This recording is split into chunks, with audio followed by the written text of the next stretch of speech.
Guys, তুমি কি Marco বা কিলের মতো একটা ব্রুটাল সিনেমা দেখতে চাও, যেখানে ফুল অ্যাকশন থাকবে?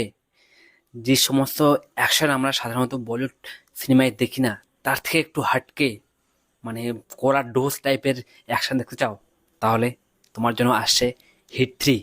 হ্যাঁ গাইস, ট্রেলারটা দেখে তো তাই মনে হলো। তো মার্কো টাইপের একটা অ্যাকশন থাকবে এখানে। এখানে ফিল্মের যে মেন হিরো থাকছে, লিড রোলে থাকছে, সে হচ্ছে নানি। তো নানিকে দেখে প্রথমেই মনে হচ্ছিল যে অ্যাকশন থাকবে।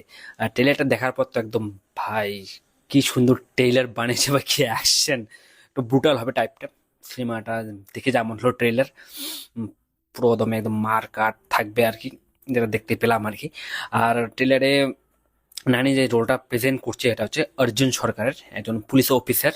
তার কাছে একটা কেস আসবে, ওই কেসটার তদন্ত করবে, সেটাই এখানে সিনেমাটায় দেখিয়েছে আর কি। একজন কি বলে পাওয়ারফুল পুলিশ অফিসারের ভূমিকায় থাকবে, ইনভেস্টিগেশন করবে।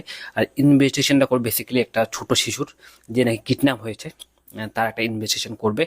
আর সেই কেসটায় নানি করবে ইনভেস্টিগেশন এখানে।